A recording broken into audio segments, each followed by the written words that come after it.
말씀입니다. 우리 같이 교독하여 읽도록 하겠습니다. 어떤 율법교사가 일어나 예수를 시험하여 이르되 선생님, 내가 무엇을 하여야 영생을 얻으리이까?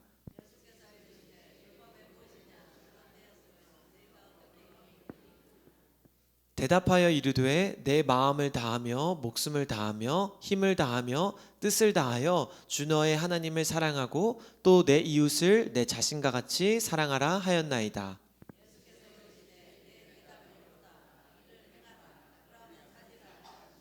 이 사람이 자기를 옳게 보이려고 예수께 여짜오되 그러면 내 이웃이 누구리이까?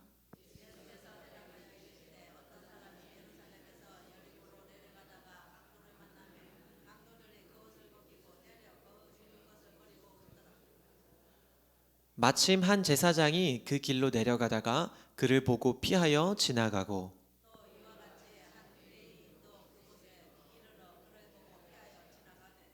어떤 사마리아 사람은 여행하는 중 거기 이르러 그를 보고 불쌍히 여겨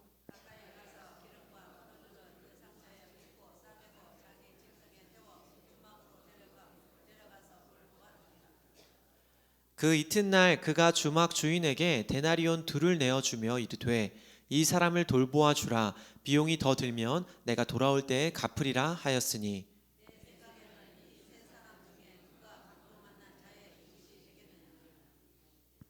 우리 마지막 절 같이 읽겠습니다. 이르되 자비를 베푼 자니이다. 예수께서 이르시되 가서 너도 이와 같이 하라 하시니라. 아멘. 네, 오늘은 특별히 고려인 이주민을 대상으로 사역하시는 이진아 선교사님께서 가서 너도 이와 같이 하라 라는 말씀으로 누가복음 말씀 전해주실 때 하나님의 큰 은혜가 우리 성도님들에게 있기를 간절히 소망합니다.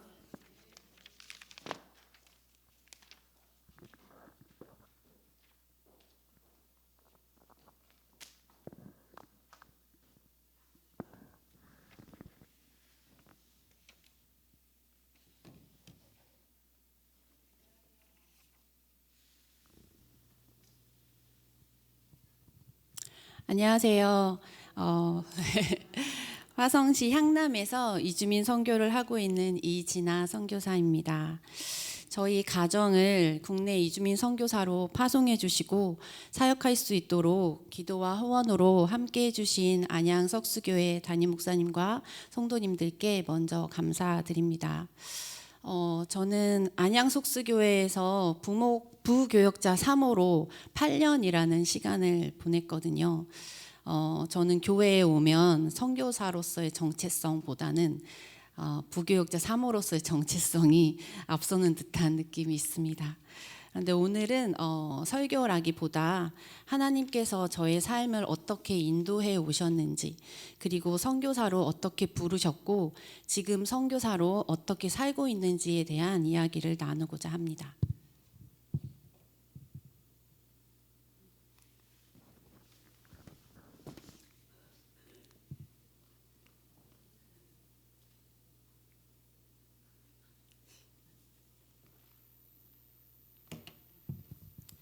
저는 가난하다는 표현이 어울리는 가정에서 태어났습니다. 부모님은 재정 문제로 많이 다투셨고요. 아버지께서 술을 드시고 집에 들어오시는 날이면 언제나 고성과 폭력의 소리를 들으면서 무서운 밤을 이불을 뒤집어 쓰고 보내야 했던 어린 시절을 보냈습니다.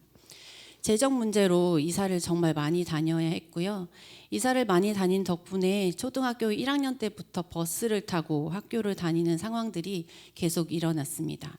그러다 보니 집 근처에는 친구가 없었고 학교 후에는 혼자 집을 지키며 보내는 시간이 많았습니다.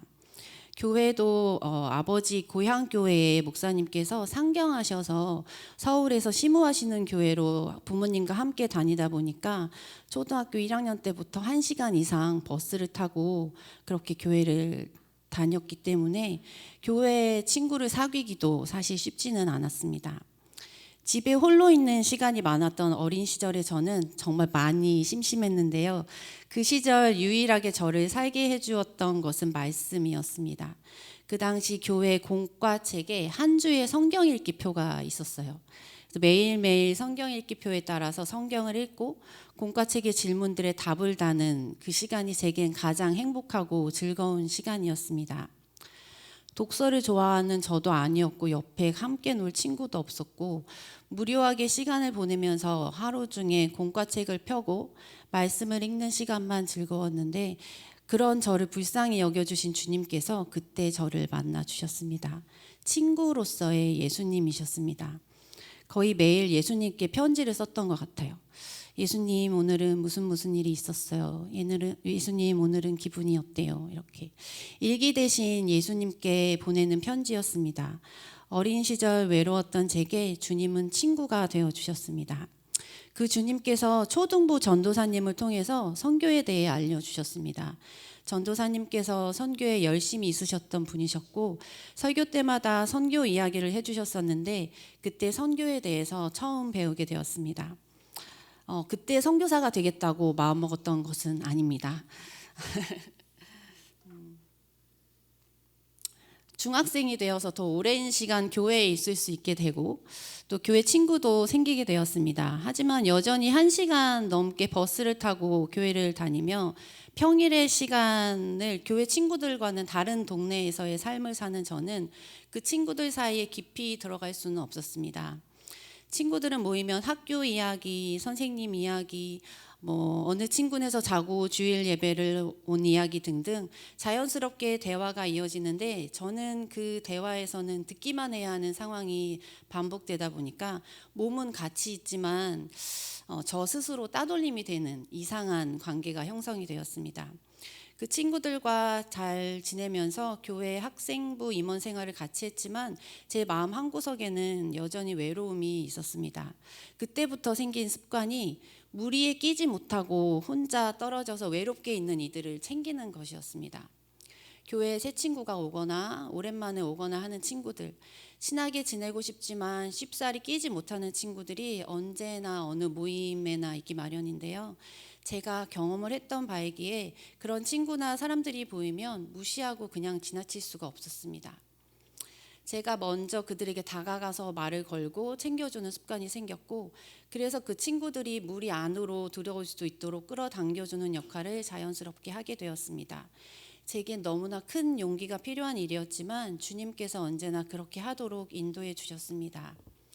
제게 친구가 되어 주셨던 주님께서 저로 하여금 친구가 되어주는 일들을 하도록 인도해 주셨습니다. 대학 입시와 앞으로의 진로를 놓고 저의 고민은 딱 한 가지였어요. 어떻게 하면 공부를 하지 않고 이 세상에서 인정받는 멋진 일을 하면서 살 수 있을까? 이 고민에 대한 결론은 선교사가 되는 것이었습니다. 가끔 언제 선교사가 되기로 헌신했냐는 질문을 받곤 하는데요. 우습게도 그리고 부끄럽게도 저의 헌신은 대한민국 입시 제도로부터의 도피에서 나온 단순히 공부하지 않고 면류관을 얻겠다는 철없는 생각에서 나온 헌신이었습니다. 중고등부 시절에도 계속해서 선교에 관한 이야기는 들어왔지만 선교사님들의 삶이 어떤지에 대해 저는 잘 모르고 무식했던 저였기에 그때 그렇게 선교사가 되어야지 하는 마음을 먹었던 것 같습니다. 그런데 주님께서는 저의 이 어리석은 다짐을 아무것도 모르고 한 헌신을 땅에 떨어뜨리지 않으셨습니다. 두 손으로 귀하게 받으셔서 그 시간 이후부터 저의 마음에 선교라는 꿈을 심으시고 키워가기 시작하셨습니다. 수능을 보고 총신대 유아교육과에 입학하게 되었습니다. 학교에서 그리고 교회 청년부에서 선교에 대해 더 많이 접하고 배울 수 있었고 선교단체에서 선교 기초훈련도 받으며 대학 생활을 보냈습니다. 저는 휴학을 2년 했는데요. 군대를 다녀온 친구들이 아직 학교를 다니고 있는 저를 보면서 네가 군대에 다녀왔냐고 우스갯소리를 하기도 했었습니다. 제가 휴학을 했던 이유는 학교에 너무 다니기 싫었어요. 공부가 너무 싫었고 유아교육과도 너무 싫었고 그런데 졸업을 할 수밖에 없었던 이유가 또 선교와 관련이 있습니다. 제가 대학교에 가서 원서를 넣을 때 총신대 본관 계단에 앉아서 아직도 기억나요. 기도했어요. 제가 하나님 저 여기 합격하게 해주시면 유아교육을 통해서 선교하겠습니다 라고 제가 서원한 거예요. 저는 뭔가 더 믿음 좋아 보이고 뭐 그런 선교사가 아닙니다. 저의 선교 헌신과 서원이 얼마나 자기 중심적이었는지 아시겠죠? 자기 중심적이고 연약한 저의 이 서원도 주님께서는 그냥 지나치지 않으셨습니다. 대학교 졸업 이후에도 서원한 것을 갚지 않아도 되는 성경 구절만 찾아서 뭐 아버지가 동의하지 않으면 뭐 이런 거 있잖아요. 괜찮아. 유아교육으로 선교하지 않아도 돼라고 탈출구를 찾기에 바빴습니다. 선교는 할게요. 그런데 하지만 유아교육은 정말 아닌 것 같아요. 주님 이렇게 기도하면서 말입니다. 대학을 졸업하고 청년부에서는 선교팀장으로, 선교단체에서는 간사로 생활하면서 청년의 때를 보냈습니다. 여전히 재정적으로 어려움이 있었던 가정에는 일절 도움이 되어드리지 못했지만, 그래서 죄송했지만 저는 선교사가 되고 싶었습니다. 집사님이셨던 아버지께서 선교사가 되려면 호적을 팔아, 집 나가라 이렇게 하셨지만 꿋꿋하게 선교의 길을 갈 수 있도록 주님께서 때마다 도와주셨습니다. 요르단으로 1년 단기 선교를 작정하고 나가려고 준비하던 때에 건강검진을 하다가 간에 커다란 종양이 있다는 것을 발견하고 암인 것 같다는 소견에 저희 가정도 선교단체도 난리가 났었습니다. 바로 신촌 세브란스로 연계가 되어서 여러 가지 검사를 받게 되었어요. 그리고 암은 아닌 것 같으니 우선 추적 검사를 계속하자. 저의 종양의 크기가 탁구공만 했거든요. 단기 선교는 우선 조심해서 다녀오라는 교수님의 진단이 내려져서 감사히 단기 선교를 다녀오게 되었습니다. 제 생명은 제 것이 아니라는 것을 주님께서 그때 알려주셨습니다. 단기 선교를 1년에서 8개월로 줄여서 다녀온 후에 결혼을 하고 결혼하려고 빨리 들어왔어요. 2008년 안양석수교회에서 결혼 예배를 드렸습니다. 결혼하고 부교육자로 열심히 섬기다 보면 하나님께서 해외 선교의 길을 열어주시겠지라는 믿음으로 선교의 꿈을 계속 꾸면서 살았습니다. 두 자녀를 낳고 기르면서 또 안양 석수교회를 떠나 다른 교회들도 섬기고 다시 안양 석수교회로 돌아와서도 선교의 꿈은 놓지 않고 있었습니다. 그런데 주님께서 저희 가정에는 해외 선교의 길을 열어주시지 않았습니다. 나이는 점점 많아지고 길은 열리지 않고 답답한 상황 가운데 주님께서 저희에게 국내 이주민 선교에 대해 알게 해주셨고 이주민 선교로의 부르심에 응답하게 되었습니다. 국내 이주민 선교는 알려지지 않은 때였고 코로나가 시작되어서 여러 가지로 어려운 때에 저희 가정은 교회를 사임하고 이주민 선교의 길을 가려고 했었습니다. 그런데 주님께서 담임 목사님과 당회를 통해서 저희를 국내 이주민 선교사로 파송을 결정해 주셨고 저희는 한국 교회에서 이주민 선교사로 파송받는 영광을 누리게 되었습니다. 그 전까지는 거의 이주민 선교를 하시는 선교사님들은 개척과 다름 없었거든요. 그냥 해외에서 선교하다가 들어오신 분들이 계속 선교를 하거나 그러셨었는데 교회에서 국내 이주민 선교사를 파송한다는 것은 전무하다시피 한 상황이었어요.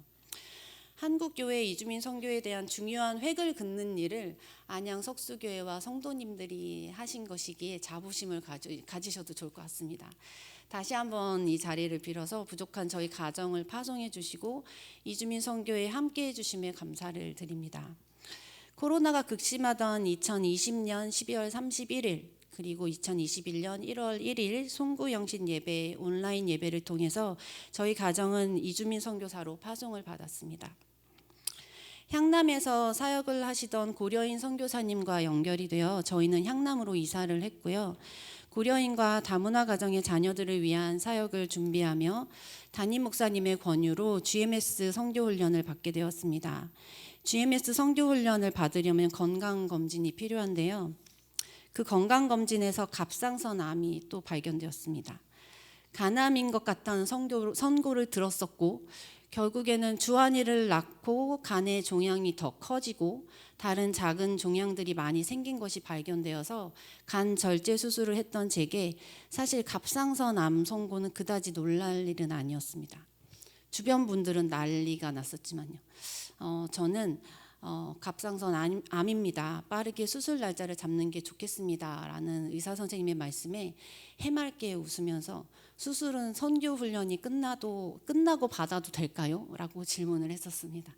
의사 선생님께서 자기도 믿는 사람이지만 이해가 안 된다는 식으로 말씀하셨죠.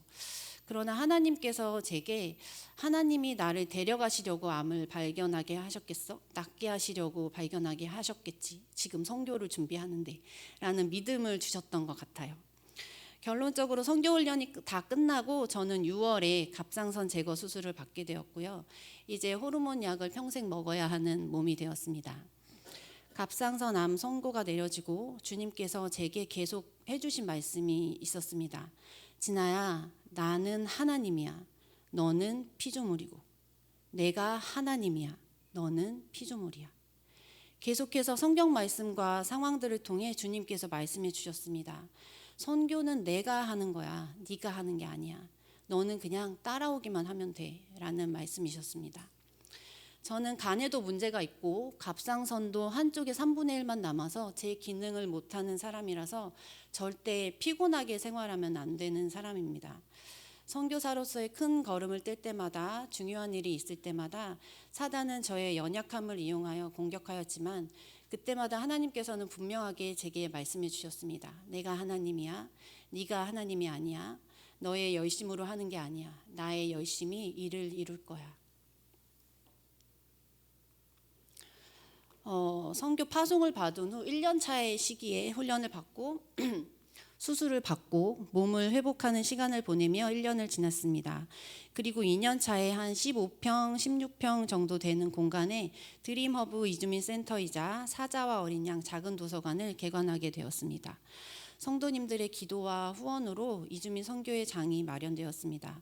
직접 전기 판넬을 깔고 당근으로 가구들을 사고 이케아 가구들을 사다가 직접 조립하고 인테리어를 하면서 엄청 즐겁고 행복했습니다.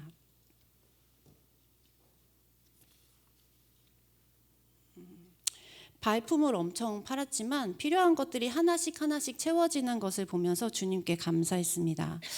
어느 정도 갖추어지고 담임 목사님을 모시고 개관 예배를 드렸습니다. 개관도 했으니 이제 어떻게 고려인 아이들을 다문화 가정의 아이들을 만나고 센터를 이 동네에 알릴지 기도하며 준비했습니다.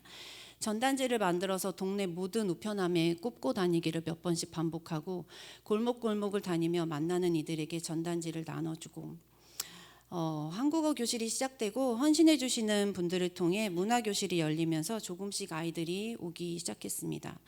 친구가 다른 친구를 데려오고 그 친구가 또 다른 친구를 데려오고 인스타그램과 페이스북을 통해 활동 사진을 올리며 여러분을 위한 공간이 여러분의 친구가 되고 싶은 저희가 여기에 있어요 라고 알리는 일을 3년 동안 계속했습니다. 저에게는 이주민 선교라는 목표도 있었지만 한편으로는 성도님들의 기도와 후원, 관심에 응답해야 한다는 부담감도 있었습니다. 나라도 점점 어려워지고 성도님들의 삶도 점점 어려워지는 시기에 오직 하나님의 나라를 위해서 기도하시며 자신의 것을 내어주시는 귀한 헌금에 보답해야 한다는 저 스스로를 타이트하게 만드는 어떤 것이 제게 있었습니다. 그래서 정말 열심히 달렸습니다. 한국어 수업을 필요로 하는 아이들이 점점 많아졌고 그들의 상황을 그냥 두고 볼 수 없었습니다. 학교에서 몇 시간씩 알아듣지 못하는 한국어를 한쪽 귀로 듣고 한쪽 귀로 흘려보낼 수밖에 없고 칭찬 한번 들을 수 없어서 점점 자존감이 낮아지는 아이들을 엄청 똑똑한 아이가 학교 생활을 하면서 점점 집중력이 사라지고 멍 때리는 습관이 생기는 것을 보면서 또 수업 시간에 활동을 하면 그 활동이 무엇인지 다시 알려주고 챙겨주는 사람이 없으면 당황한 채 멍하니 있을 수밖에 없는 그 아이들을 그냥 두고 볼 수 없었습니다. 한국어 수업도 필요하고 정서적으로 도움이 될 수 있는 프로그램도 필요하고 마음껏 즐기며 뛰어놀 수 있는 활동도 필요하고 그래서 제 체력의 한계를 넘어서 움직였던 것 같습니다. 절대 피곤하면 안 되는 몸 상태로 절대 안 피곤할 수 없는 삶을 살면서 말이죠. 진아야, 내가 하나님이야. 너는 피조물이야. 진아야, 선교는 내가 하는 거야. 네가 하는 게 아니야. 라는 아버지의 말씀을 뒤로 한 채 말입니다. 열심히 달렸습니다. 그냥 달린 것도 아니고 진짜 열심히 달렸습니다.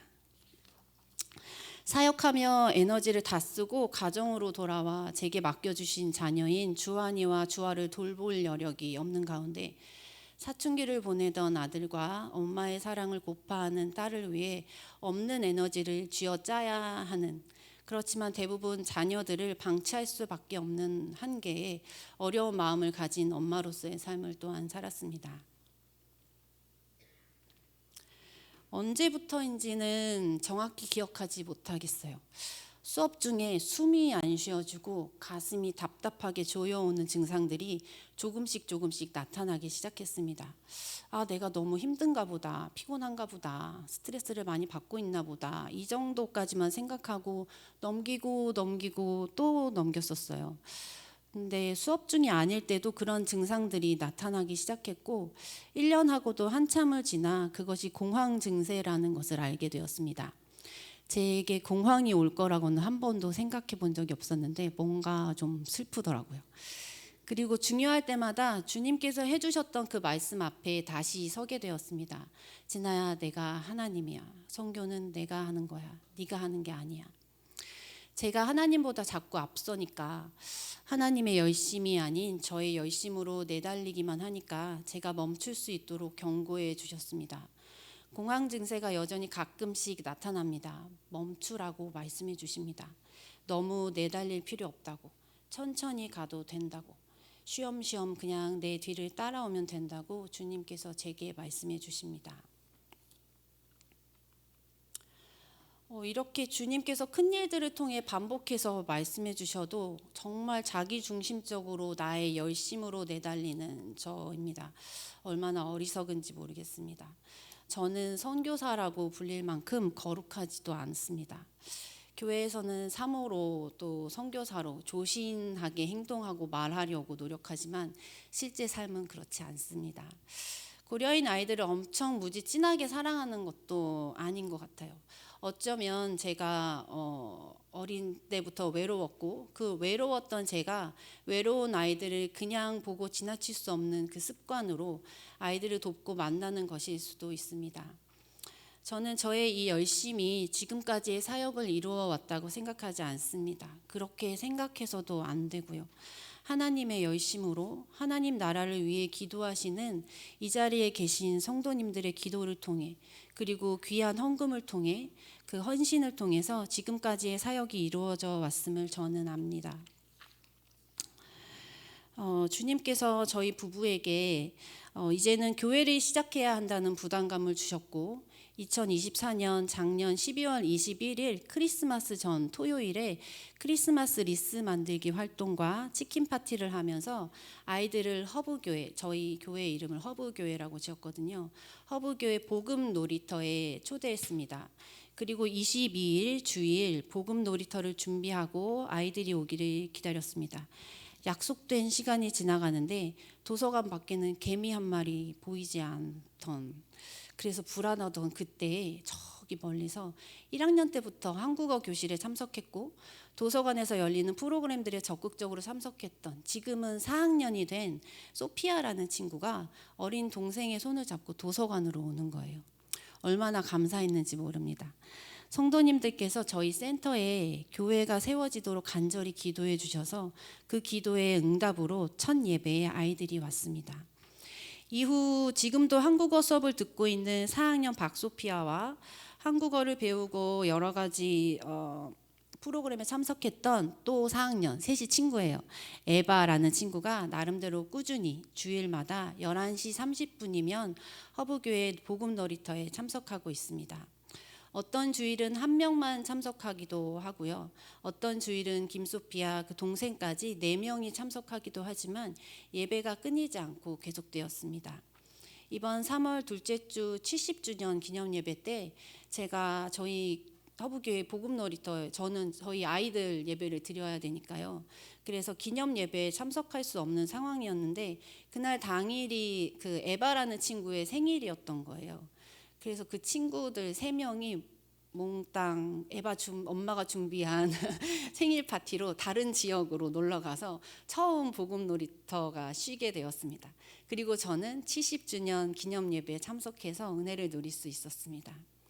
3월 한 달 동안 선교 관련 많은 사역들이 안양 석수교회에서 이루어지면서 성도님들께서 정말 많이 기도해 주고 계심을 느낍니다. 지난 주일에 새로운 4명의 고려인 아이들이 복음 놀이터에 참석했습니다. 복음 놀이터는 처음 30분은 게임을 하면서 마음을 열고 12시가 되면 예배가 시작됩니다. 한국어 찬양도 가르치고 러시아어 찬양도 유튜브를 통해서 부릅니다. 한국어가 어려운 아이들에게 누가 세상을 만드셨어요? 라고 질문하고 하나님이 세상을 만드셨어요? 라고 대답하게 하는 약간의 주입식 말씀 반복 교육이 이루어지고 있지만 이제는 그 몇 명의 아이들이 하나님의 세상을 만드시고 자신도 만드셨다는 것을 압니다. 매주 다른 게임과 활동들을 하면서 아이들은 즐겁게 복음 놀이터에 참석하고 있습니다. 간식 먹기 전에 기도하는 시간이 있는데요. 하나님, 맛있는 간식 주셔서 감사합니다. 다음 주에도 맛있는 간식을 먹게 해주세요 라고 따라서 기도를 시켰는데 박소피아라는 친구가 다음 주에도 맛있는 간식 주세요 그 부분에서 다음 주에는 치킨을 먹게 해주세요, 다음 주에는 햄버거를 주세요 라고 바꿔서 기도를 하더라고요. 그러면 저희는 그 기도에 대한 응답으로 다음 주 간식을 그것으로 준비합니다. 아이들이 많아지면 간식을 저희가 알아서 준비해 줘야겠지만 아직까지는 소수의 아이들이기에 아이들의 기도에 응답해 주시는 하나님을 경험하도록 저희가 하나님의 손이 되어주고 있습니다. 우리 안양 석수교회 3부 예배가 시작될 때 향남의 복음 놀이터 고려인 아이들도 예배를 시작하겠구나 기억해 주시고 예배를 위해 기도해 주시길 부탁드립니다. 이제는 많은 아이들이 도서관을 참새박물관처럼 이용합니다. 추우면 들어와서 놀다가 가고, 목마르면 물 마시고 가고, 화장실이 급하면 뛰어오고, 매일 5시가 되면 간식 시간이 있거든요. 그 시간에만 와서 간식을 먹고 쪼르르 다시 놀이터에 가서 노는 아이들도 많습니다. 도서관에 들어오면 인사부터 하고 한국어를 몰라서 쌤, 냠냠, 냠냠 이렇게 이렇게 간식 주세요라고 이렇게 표현하던 친구들이 이제는 간식 주세요, 빵 주세요라고 제대로 이야기를 하기도 합니다. 길을 가다가 만나면 큰 소리로 선생님 하고 부르면서 달려와 안기기도 하고 저를 안아주기도 합니다. 저를 보자마자 사탕 주세요라고 말하는 아이들도 있어요. 제가 아이들에게 사랑을 줄 거라 생각했지만 오히려 제가 아이들에게 사랑을 받고 있습니다. 제가 아이들의 친구가 되어주리라 생각했지만 오히려 아이들이 저의 친구가 되어주고 있습니다. 저에게는 꿈이 있습니다. 이 아이들에게 고향을 만들어주고 싶습니다. 사자와 어린 양 작은 도서관이 아이들에게 고향이 되어주는 공간이 되기를, 이 아이들의 행복했던 어린 시절에 사자와 어린 양 작은 도서관과 선생님이 있기를, 나아가 허브교회가 있기를 소망합니다. 고려인 아이들은 정체성에 큰 혼란이 있어요. 우즈베키스탄, 카자흐스탄, 키르기즈스탄, 스탄, 그다음에 러시아 등의 나라에서 태어나서 국적은 그 나라로 되어 있지만 그 나라 민족이 아닌 아이들이에요. 지금은 한국에서 살지만 한국 사람도 아닙니다. 태어난 나라의 사람도 아니고 살고 있는 나라인 한국 사람도 아닙니다. 고려 사람이라는 명칭을 가지고 있지만 이도 저도 아닙니다. 이 아이들에게 스탄 나라들의 고향은 희미합니다. 그 나라 민족이 아니기에 고향이라고 말하기도 못합니다. 또 일찍 한국으로 온 아이들도 있기에 어떤 아이들은 한국에서 태어나기도 했기에 고려인이지만 한국이 고향도 아니고 그 나라가 고향이라고도 말할 수 없습니다. 이 아이들에게 고향을 만들어주고 싶습니다. 이 아이들이 커서 내가 어렸을 때 향남에서 살았는데 거기에 참 따뜻한 곳이 있었어. 사자와 어린 양이라고. 거기 가면 선생님들이 항상 계셨고 간식도 먹을 수 있었고 편하게 들어놓을 수도 있었고 친구들과 보드게임도 하며 장난도 치면서 놀 수 있었어. 잠깐 시간이 비고 혼자일 때 거기 가서 시간을 때울 수 있었어. 한국에 와서 살면서 외롭고 힘들 때 그냥 거기 가면 편하고 좋았어. 내 고향이 딱히 어디다라고 말하기는 어렵지만 그곳은 나의 어릴 적 고향과 같은 곳이야 라고 말할 수 있는 그런 고향을 아이들에게 만들어주고 싶습니다. 그리고 나아가 하나님의 자녀라는 정체성을 가진 믿음의 자녀로 자라도록 돕고 싶습니다. 하나님의 열심과 성도님들의 기도로 이 꿈이 이루어질 거라 저는 믿습니다. 저는 그저 제가 있어야 할 곳에 있겠습니다. 2025년에 저는 조금 쉬어가려고 합니다. 아이들을 위한 한국어 교실을 4월부터 열고자 했었는데요. 아직 제가 공황 증세가 가끔씩 나타나고 있고 그동안 프로그램을 통해서만 아이들을 만나고 끝냈다면 이제는 여유 있게 도서관에서 아이들과 함께 놀기도 하고 함께 먹기도 하면서 시간을 보내볼까 합니다. 계속 진행되고 있는 두 가지의 한국어 수업은 계속 해야겠지만요. 더 이상 다른 수업은 늘리지는 않으려고 합니다. 러시아어를 하는 고려인 아이들과 더 친해지려면 러시아어를 공부해야 하는데 공부할 시간이 없을 만큼 사역에 매진했던 것이 사실입니다. 러시아어도 조급해하지 않고 천천히 한 단어씩 배워가면서 아이들에게 물어도 보고 아이들에게 적용도 해보고 하면서 공부를 해볼까 합니다. 바쁜 와중에 러시아어를 공부하다가 포기해서 새로 시작하고 또 포기하고 또 시작하고 또 포기하고 또 시작하기를 계속 반복했었는데 욕심내지 않으려고 합니다. 선교는 선교사가 하는 것이 아님을 지난 시간들을 통해 배웠습니다. 선교는 하나님과 성도님들이 하는 것입니다. 선교사는 그냥 그 자리에 있는 것뿐입니다. 심부름꾼이 되어 하라고 하는 것을 하는 자일 뿐입니다. 선교하시는 성도님들이 계셔서 저는 안전하게 그 자리에 있을 수 있을 것입니다. 기도를 부탁드립니다. 허브교회 복음 놀이터를 통해서 아이들이 하나님을 알고 예수님을 알게 되도록 시간이 지남에 따라 아이들에게 믿음이 생기도록 기도해 주시고요. 허브교회 복음 놀이터를 함께 섬길 허브교회 동역자들을 보내어 주시도록 또 사자와 어린 양 작은 도서관이 고려인 아이들에게 고향과 같은 쉼터 안식처가 되도록 고려인 아이들과 함께 놀고 친구가 될 동역자들을 보내어 주시도록 또 김혁준 선교사에게 영력과 지력과 체력을 부어 주시도록 여러 가지로 부족하고 연약한 저의 공황 증세가 나아지고 하나님의 하나님 되심을 날마다 인정하며 주님보다 앞서지 않는 선교사가 되도록 이주민 선교를 위해 함께 기도하며 선교하는 성도님들이 더 많아지도록 또 고등학교 1학년인 주한이의 믿음과 6학년인 주아의 믿음을 위해서 기도를 부탁드립니다. 부끄럽지만 마지막 기도 제목을 위해 간절히 기도해 주시기를 부탁드려요. 김혁주 목사님과 저는 선교사로 헌신했고 그 부르심에 순종하면서 나아갔지만 주한이에게는 그 부분에 있어서의 어려움이 있습니다. 아빠가 목사가 아니었으면, 엄마 아빠가 선교사가 아니었으면 하는 아픔과 상처, 교회에 대해 굳게 닫힌 마음이 있습니다. 향남에서 코로나가 조금 완화되고 중학교 1학년 때부터 동네에 있는 합동측 교회인 예수향남교회 중등부에 출석을 했었는데요. 친구 한 명 없이 가기 싫은 교회를 어쩔 수 없이 엄마 아빠 때문에 억지로 갔다 오는 것을 반복하고 있습니다. 지금은 고등부가 되었는데 여전합니다. 주님께서 주한이의 상처난 마음을 위로해 주시고 깊이 만나 주시도록 주한이가 주님과 교회에 마음의 문을 열도록 기도 부탁드립니다. 감사드립니다.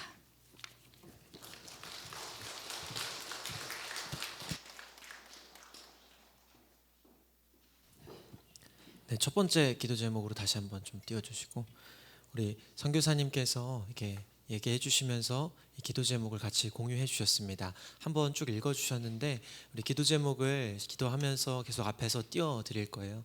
기도를 제목을 보시고 우리 선교사님 그 가정과